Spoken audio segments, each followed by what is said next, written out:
कितना भी कुछ हो जाए लेकिन विश्वास बना रहे, तभी ये आगे की जिंदगी हमारी चलती है। दूसरा क्या है, ये तोता सुग्गा क्यों लगाते हैं?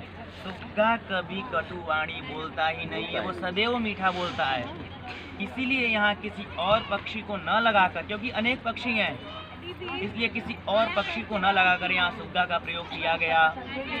अब यहाँ कहते हैं बांस का प्रयोग क्यों किया गया? क्योंकि बांस अगर वृक्षों की बात की जाए तो सबसे ऊंचाइयों वाला वृक्ष माना गया है, जो कि यूकेलिप्टस ऊंचाइयों का वृक्ष है, लेकिन उसको यहाँ नहीं लगाया गया, यहाँ बांस को लगाया गया। क्यों?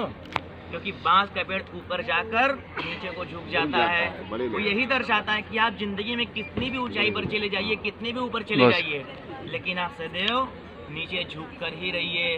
फिर बोलते हैं कि धान के लावे से ही क्यों परछाई करना चाहिए? धान के लावे की आहुति मुख्य क्यों कही गई है? वह इसलिए कही गई है क्योंकि धान की जो खेती होती है वह एक खेत में उगाकर एक खेत में बीज बोया जाता है। जब वो थोड़ा सा फलीभूत हो जाता है तो उसको उखाड़कर बारी बारी से दूसरे खेत में उसको रोपा जाता है। तब उस खेत में जाकर वह फली फूल होता है, वहाँ पर धान उसमें उगता है जो हम अनाज खाते हैं। ठीक उसी तरह कन्या भी अपने पिता के घर जन्म को तो लेती है, लेकिन वह अपने पति के घर जाकर फलीभूत होती है। इसलिए वहाँ धान का प्रयोग किया गया। अब धान की जगह धान का लावा का ही क्यों प्रयोग किया गया? तो यह भी आपको यह लावा दर्शाता है कि लावा कितनी डिग्री आग की सेल्सियस में तपता है। इतना ज़्यादा आग में तपने के बाद भी उसका छिलका उसे नहीं छोड़ता है। तो ये आपको दर्शाता है कि जिंदगी में कितने भी आपको तनाव आ जाए, आप दोनों को सदैव एक साथ रहना है। आगे कहते हैं कि आपका विवाह हुआ, इसके कौन कौन साक्षी हैं, क्या क्या देवता को आपने मान के क्या क्या शपथ लिया। अभी आपने 7 तरह के पहाड़ बनाए थे, मैं इनका आपको अर्थ समझाता हूँ। ये जो 7 तरह के पहाड़ थे वे क्या थे? आप कहते हैं एक मिशे विष्णुस्त्वानयतु, जो पहला पहाड़ था उसका अर्थ जो था कि आप जो कलश रूपी भगवान विष्णु की स्थापना किए हैं उनके सम्मुख उनको साक्षी मानकर आप यह पाणी ग्रहण संस्कार कर रहे हैं, अर्थात विवाह को कर रहे हैं। दूसरा क्या है?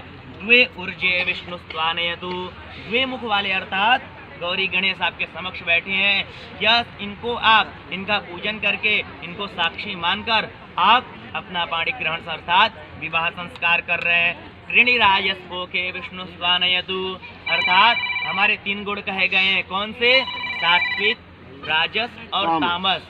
इन 3 गुणों को हम एकत्र कर ये पाणी ग्रहण संस्कार के फलीभूत। हमारे यहाँ सात्विक भोजन भी था, राजसी भोजन भी था और तामसी भी था, क्योंकि प्याज लहसुन हुआ तो वह तामस में चला गया। जहाँ मिठाइयाँ थी वह राजस्व थी, और यहाँ पर जो सात्विक थी, जो अन्य रोटी फलाहार इत्यादि था, वह सात्विक में माना गया। तो आप इनके अंतर्गत भी आपका पाणी ग्रहण संस्कार फलीभूत हो रहा है। चत्वारिका है माया भवाय विष्णुस्त्वानयतु, अर्थात चतुर्मुख वाले जो भगवान हैं उनको आप साक्षी मान के यह आपका पाणी ग्रहण संस्कार फलीभूत हो रहा है। पंचमे पंच पशुभ्यो विष्णुस्त्वानयतु, जो पंच पशु है